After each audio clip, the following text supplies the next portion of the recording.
শহরের মানুষ যে পরিমাণ সুযোগ সুবিধা পায় আমরা গ্রামে থাকার কারণে ওই ধরনের সুযোগ সুবিধা পাই না।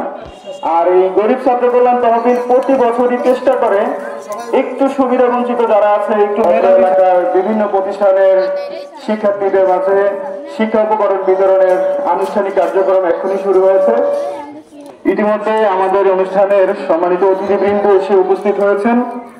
তো আমরা আজকের এই গরিব ছাত্র কল্যাণ তহবিলের শিক্ষা উপকরণ বিতরণের যে আনুষ্ঠানিকতা শুরু হয়েছে, অতীত থেকে এ পর্যন্ত এই কার্যক্রম যে চলমান রয়েছে তার জন্য আমরা মহান রবের দরবারে শুকরিয়া আদায় করি, সকলে বলি আলহামদুলিল্লাহ। আলহামদুলিল্লাহ।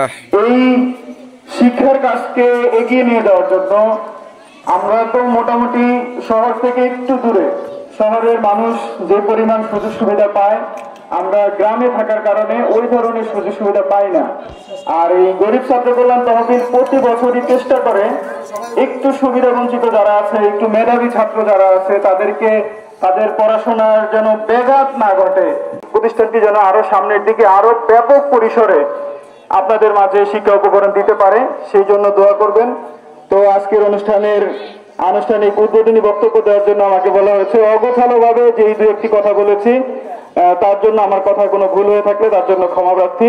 তো আজকের অনুষ্ঠানের সার্বিক মঙ্গল এবং সাফল্য কামনা করেই আমি আমার বক্তব্য শেষ করছি। আসসালামু আলাইকুম ওয়া রাহমাতুল্লাহি ওয়া বারাকাতুহু।